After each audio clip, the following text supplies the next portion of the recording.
नमस्कार, पेश आज का न्यूज पॉइंट में विज्ञान प्रकाश। बचपन में जब हम माँ बाप से बात करते थे तो कई बार ऐसा होता था कि माँ बाप या उनके आसपास के लोग कहते थे भाई पढ़े लिखे लड़का अच्छा काम करे। उनको ये नहीं पता था कि मैं ऐसा काम करने वाला हूं। लेकिन आमूमनतन क्या कहते थे?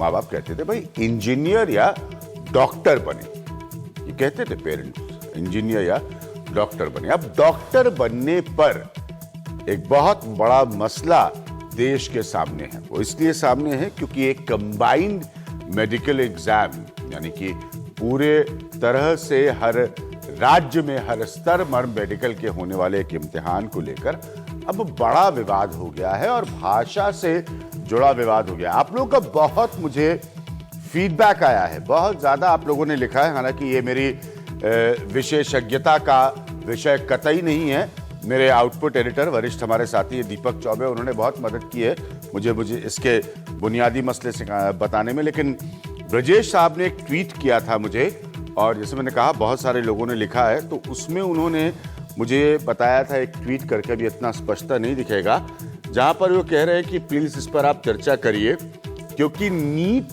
की पढ़ाई करवाने के लिए, देखिए इसमें उन्होंने दिया है, ट्वीट में बताया है कि नीट की पढ़ाई करवाने के लिए 30,000 रुपए का एक अलग कोर्स जैसा बताया जा रहा है। ये ट्वीट के माध्यम से उन्होंने मुझे जानकारी दी है। कितनी सही कितनी गलत ये बात मैं नहीं कह रहा हूं। तो मूल मकसद यह है उनका बताने का कि इस पर चर्चा करिए।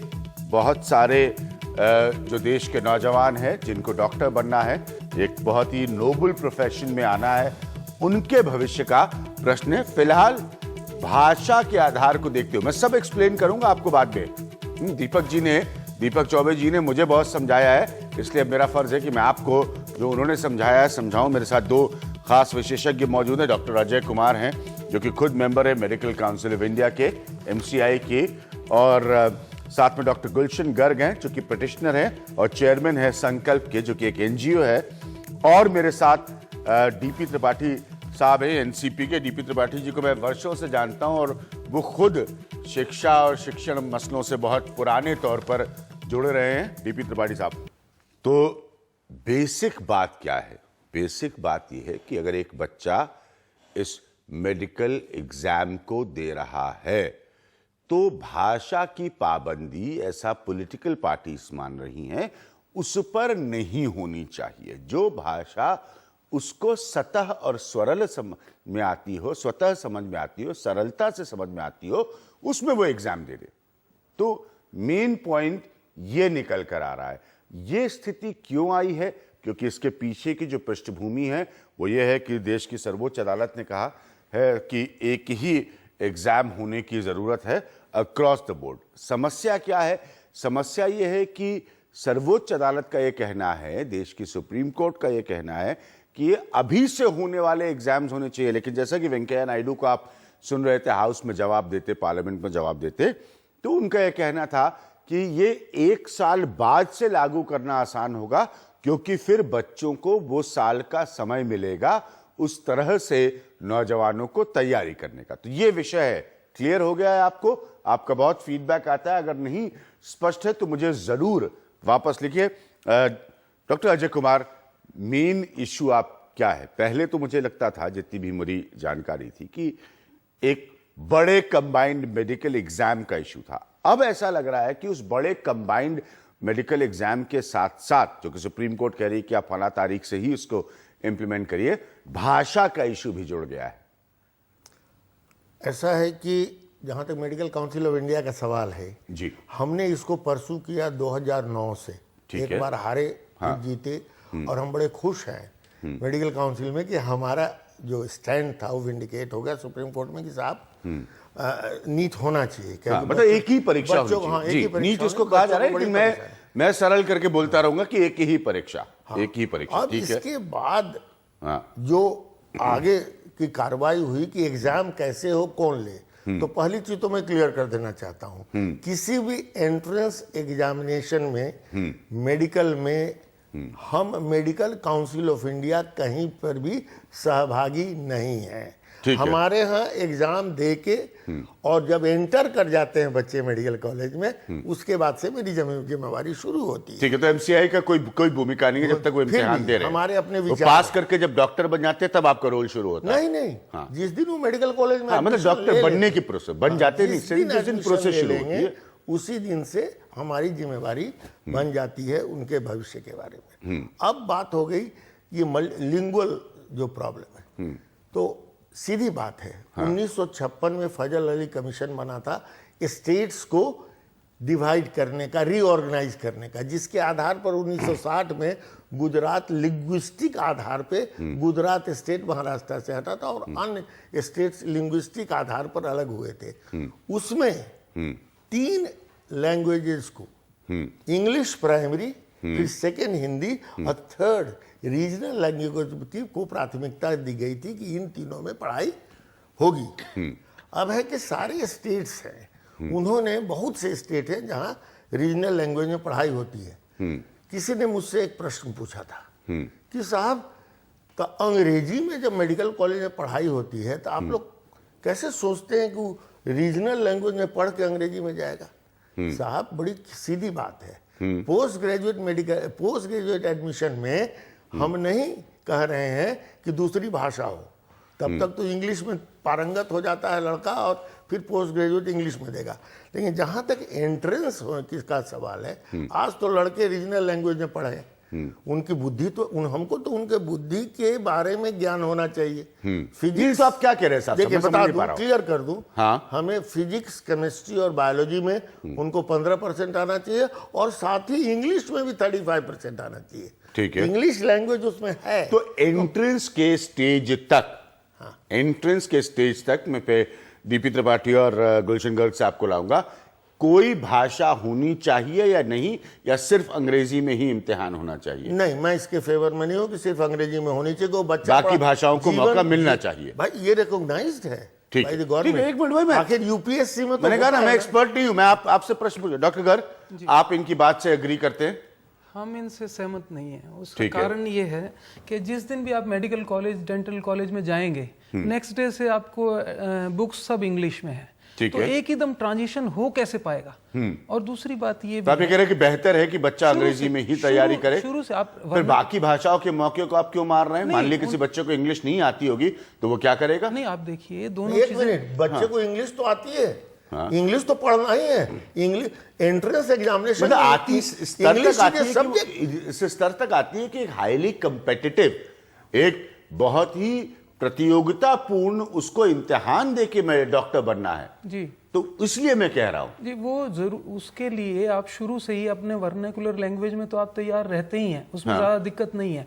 लेकिन जब आप मेरिटोरियस, जो लोग आपने शुरू में कहा कि शुरू से एक चर्चा हुआ करती थी कि डॉक्टर बनना है, इंजीनियर बनना है, वो बच्चे अभी भी जो लोग हायर मेरिट ग्रुप में रहते हैं वही लोग मेडिसिन और ये चीज। लेकिन एक तरह के बच्चों का, मेरी दिक्कत यह है आपके साथ कि क्या एक तरह के बच्चों का जो शायद उस माहौल में, और मैं बड़े सामाजिक पहलू से हिसाब से बात कर रहा हूँ, शिक्षण के संस्थानों के पहलू के हिसाब से बात कर रहा हूँ, जो शायद ना पढ़ पाए हों अंग्रेजी उस तरह से, तो फिर आप कहीं उनका मौका तो नहीं मार देंगे? अभी ज्ञान जी, आप एक चीज देखिए, एमसीआई अभी डॉक्टर साहब ने एक चीज रखी थी कि 2009-10 में नीट ले आए थे, नोटिफिकेशन हो गया था, जिसके विरोध में लोग हाई कोर्ट्स गए, जहां से क्लब होके केसेस सुप्रीम कोर्ट आए।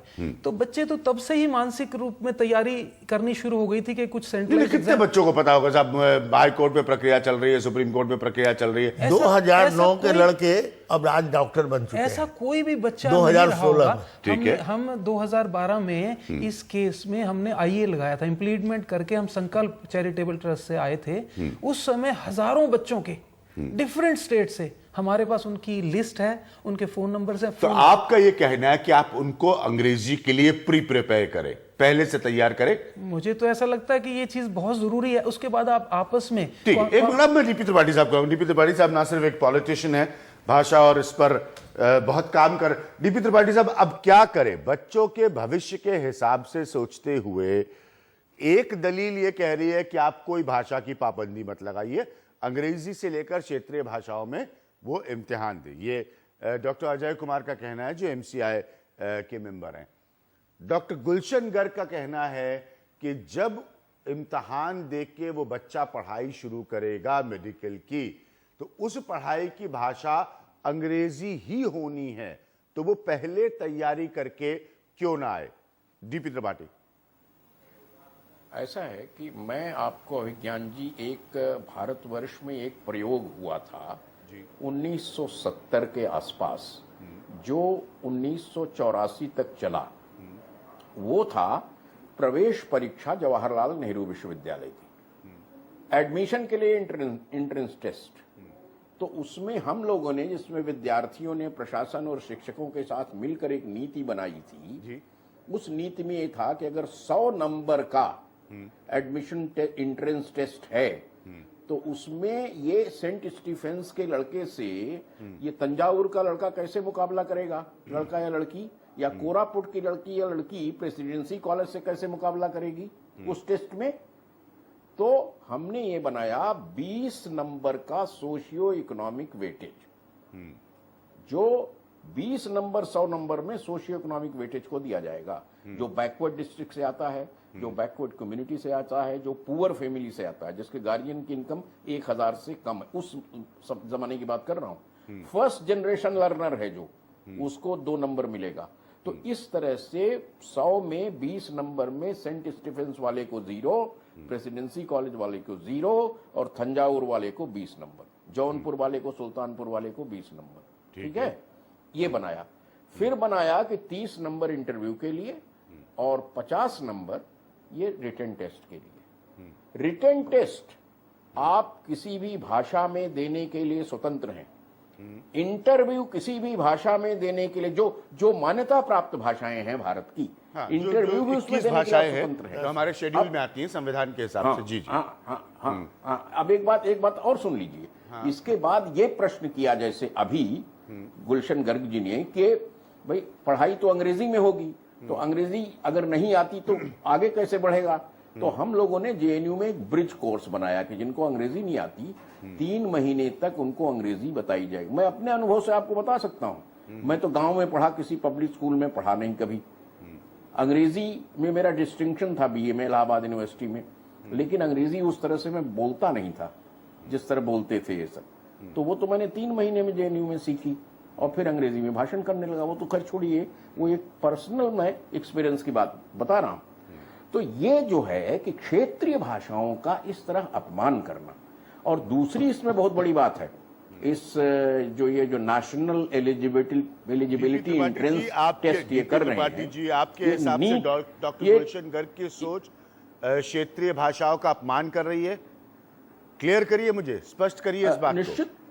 नहीं, मैं उन पर कोई आरोप नहीं लगाना चाहता, लेकिन निश्चित तौर पर आप अपनी क्षेत्रीय भाषाओं का अपमान करके किस तरह अपने देश की प्रतिभाओं को आगे बढ़ा पाएंगे, कैसे बढ़ा सकते हैं? तमिलनाडु का लड़का, अगर उड़ीसा का लड़का अगर उड़िया या तमिल में अपना काम नहीं कर सकता, तेलुगु में आंध्र प्रदेश का लड़का काम नहीं कर सकता, वो विद्यार्थी क्या करेंगे? दूसरी इसमें सबसे, अभिज्ञान जी, सबसे बड़ी गलती इसमें जो है, जिस पर कई मुख्यमंत्रियों ने प्रश्न उठाया, सिर्फ राजनीतिक दलों के नेताओं ने ही नहीं, मुख्यमंत्रियों ने प्रश्न उठाया, और मैं मानता हूं और मैं बड़ी जिम्मेदारी से कह रहा हूं कि ये सुप्रीम कोर्ट की हठधर्मिता है कि आप ये बात सुनना नहीं चाहते कि ये जो आईएससी का बोर्ड है और जो सेकेंडरी एजुकेशन के तमाम स्टेट बोर्ड्स हैं, उनके सिलेबस में और सीबीएसई के सिलेबस में 30% से ज्यादा का फर्क है।